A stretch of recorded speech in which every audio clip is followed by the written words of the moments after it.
சுட சுட சோறு போட்டு அது கூட இந்த கனவா மீன் தொக்கு வச்சு சாப்பிட்டா எப்படி இருக்கும்? சும்மா வேற மாதிரி டேஸ்ட்டுங்க. வாங்க எப்படி செய்யறதுன்னு பார்க்கலாமா? நம்ம வந்துட்டு 1 கிலோ அளவுக்கு கனவா மீனை வந்து இந்த மாதிரி சுத்தமாக கழுவிட்டாச்சு. அதில் வந்துட்டு 1/4 ஸ்பூன் அளவுக்கு மஞ்சள்தூள் சேர்த்துக்குங்க. 3/4 ஸ்பூன் அளவுக்கு மிளகாய் தூள் சேர்த்துக்கலாம். தேவையான அளவு கல்லுப்பு சேர்த்து இது எல்லாமே நல்லா எல்லா இடத்துலையும் கனவா மீனில் படுற மாதிரி மிக்ஸ் பண்ணிக்கோங்க. மிக்ஸ் பண்ணதுக்கப்புறம் வீட்டில் அரைச்ச குழம்பு மிளகாய் தூள் வந்து 1.5 டேபிள் ஸ்பூன் அளவுக்கு ஆட் பண்ணுறாங்க.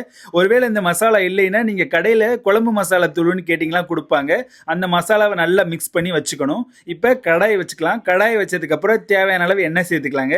எண்ணெய் சேர்த்ததுக்கப்புறம் 1 ஸ்பூன் அளவுக்கு கடுகு உளுந்தம் பருப்பு சேர்த்துக்கலாங்க. 2 கொத்து அளவு கருவேப்பிலை வந்து சேர்த்துக்கலாங்க. சேர்த்து நல்லா வந்து வதக்கி விடுங்க. வதக்கி விட்டதுக்கப்புறம் ஒரு முக்கியமான இந்த கனவா மீன் தொக்குக்கு பேஸ்ட் ரெடி பண்ணியிருக்கோம். இந்த பேஸ்ட்டில் என்னென்ன சேர்த்துருக்கோம்னா 150 கிராம் அளவுக்கு வெங்காயம், பெரிய வெங்காயம், அது கூட வந்துட்டு 50 கிராம் அளவுக்கு தக்காளி எடுத்திருக்கோம். 50 கிராம் அளவுக்கு இஞ்சி பூண்டு எடுத்திருக்கோம். அது கூடவே வந்துட்டு 2 பச்சை மிளகாய், இதெல்லாமே நைஸாக வந்து அரைச்சி எடுத்துக்கலாங்க. இந்த மாதிரி அரைச்சி சேர்க்கும் போது தொக்கோட அந்த கன்சிஸ்டன்சி வந்து சூப்பராக இருக்குங்க. இப்போ இந்த மசாலா கூடயே ஒரு 10 நிமிஷம் அளவுக்கு வேக வைக்கலாம். சூப்பராக அந்த கனவா மீன் வந்து இந்த மசாலாலே வேகணுங்க. நல்லா வெந்தாதான் அந்த கனவா மீனில் அந்த மசாலா நல்லா இறங்கி அந்த இஞ்சி பூண்டு கூடலாம் வெந்து சூப்பராக வந்து வருங்க. இது வரைக்கும் எல்லாருமே கரெக்டாக வந்து பண்ணிடுவாங்க. இப்போதான் வந்து கொட்டை விட்டுருவாங்க. தண்ணி அளவு இப்போ வந்துட்டு கனவா நம்ம அலசும் போதே தண்ணி கனவாயில இருந்து வரும். இப்போ நம்ம வந்துட்டு ஒரு அரை கிளாஸ் அளவுக்கு தண்ணி ஊற்றினா போதுமா? டீ குடிப்போம்ல, அதில் வந்து அரை கிளாஸ் அளவு தண்ணி ஊற்றினா போதுங்க. நீங்கள் 1 கிளாஸ் அளவுக்கு ஊற்றுனீங்கன்னு வச்சுக்கோங்களேன், நல்ல கனவா குழம்பு மாதிரி ஆயிருங்க.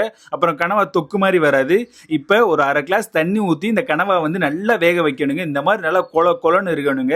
இப்போ நல்லா தீயை வந்து எரிச்சு விடுங்க. எரிச்சு விட்டதுக்கப்புறம் அடுத்த 10 நிமிஷம் கழிச்சு பார்த்தீங்கன்னா அந்த தண்ணியெல்லாம் அப்சர்வ் ஆகி அந்த மசாலாவும் அந்த கனவா மட்டும் நல்லா தொக்கு கன்சிஸ்டன்ஸுக்கு வந்துருங்க. இப்போ பார்த்தீங்கன்னா சூப்பரான கனவா தொக்கு வந்து ரெடி ஆயிடுச்சு. இதை சுட சுட சோத்தை போட்டு சாப்பிட்டா அமிர்தமா இருக்குங்க. உங்களை பாராட்டு மலையில பொழிய விட்டுருவாங்க.